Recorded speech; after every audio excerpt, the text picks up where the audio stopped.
Olá pessoal, tudo bem? Como é que vocês estão? Vocês já escolheram em quem vão votar para o Senado esse ano? Já escolheram um candidato a senador, no qual vocês vão dar um voto? Olha, esse ano nós vamos votar em um candidato ao Senado, né? Vai alternando, de 4 em 4 anos. Esse ano nós vamos votar em um candidato a senador, vamos eleger apenas um senador no estado. Na próxima eleição nós vamos eleger 2 senadores. É sempre assim. Cada um deles tem um mandato de 8 anos e a gente vai sempre alternando entre votar em um e eleger um e eleger 2, para que sempre cada estado tenha 3 representantes lá no Senado, tá certo? 3 senadores sempre exercendo o mandato, representando o estado. Mas o assunto que eu queria conversar com vocês hoje é um assunto que é muito pouco discutido, geralmente a gente nem ouve falar, passa a eleição inteira e a gente nem ouve falar sobre isso, e é um assunto importantíssimo.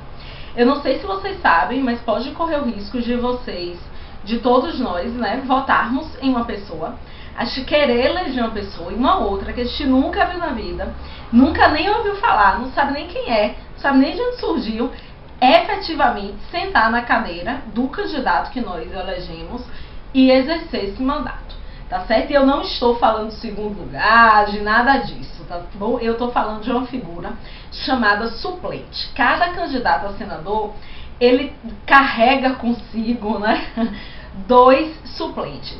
Esses suplentes são pessoas que assumirão caso aconteça alguma coisa com o senador que foi eleito, como por exemplo, ele morrer, ele renunciar. Ó, que absurdo, o cara renuncia, né, que geralmente é por algo relacionado à corrupção, improbidade, e quem assume é o coligado dele, né?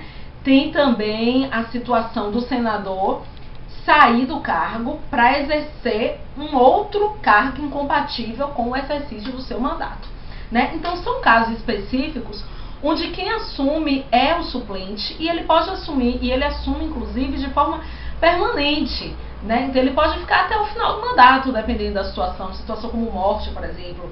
Lembra o que aconteceu com o senador ACM, né? Então o Antônio Carlos Magalhães, que tinha indicado o filho. Então sempre tem, a gente sempre está ouvindo essas histórias. Por exemplo, em 2013, 14 dos 81 senadores eram suplentes. Então assim, 14 indivíduos que não receberam um único voto. 14 pessoas que a gente não sabe nem quem são, eles não fizeram campanha, a maioria deles nem políticos são, tá? E essas pessoas são escolhidas em conluios partidários.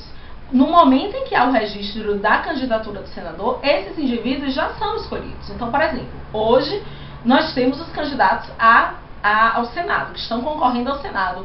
Eles já têm indicados quem serão os seus suplentes. São pessoas já pré-estabelecidas, antes do início do mandato, tá bom? Então a gente já tem como saber agora. Por isso a importância de pesquisar e saber antecipadamente, porque pode ser que um indivíduo desse, um cara desse, assuma o lugar do senador que você votou em um desses casos, por exemplo, que eu citei, tá certo? Então é muito importante saber quem são, é muito importante saber a história dessas pessoas. Mas eu já vou contar logo qual é a regra. A regra é a seguinte: parente. Botam muito parente, primeiro porque se o cara morrer, o suplente assume. Então ele tem que botar alguém que ele tenha muita confiança. Financiador de campanha. Não raro a gente vê empresários milionários aí figurando na lista de suplentes, porque o cara se acha o dono do mandato. Ele elegeu, ele botou dinheiro na campanha, foi ele que bancou, então ele acha que no caso do senador, que são campanhas que custam uma fortuna, né? No caso do senador não conseguir mais exercer o mandato por algum problema, ele assume, né? Ele pega o prêmio dele de loteria, o bilhete premiado da loteria acumulada, né? Da Mega Sena acumulada, que é uma vaga no Senado. Então, como eu falei, parentes, financiadores, ou então conluios partidários mesmo, né? Então, meu partido vai fazer parte dessa coligação, mas o suplente sou eu. Até porque a gente sabe que partido aqui tem dono, né? E é propriedade de determinados indivíduos. Então, tudo isso gira em torno dessa figura do suplente de senador. Eu vou colocar aqui no blog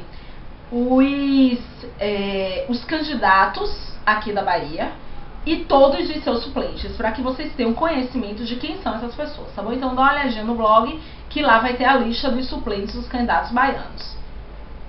E caso vocês tenham alguma dúvida sobre suplente, é só avisar, deixa o recado aqui, manda pelo Facebook, manda pelo Twitter, que eu gravo outro vídeo tirando as dúvidas, tá joia? Então, clique no joinha se você gostou desse vídeo, nos ajude a divulgar também compartilhando em suas redes sociais e até o próximo vídeo.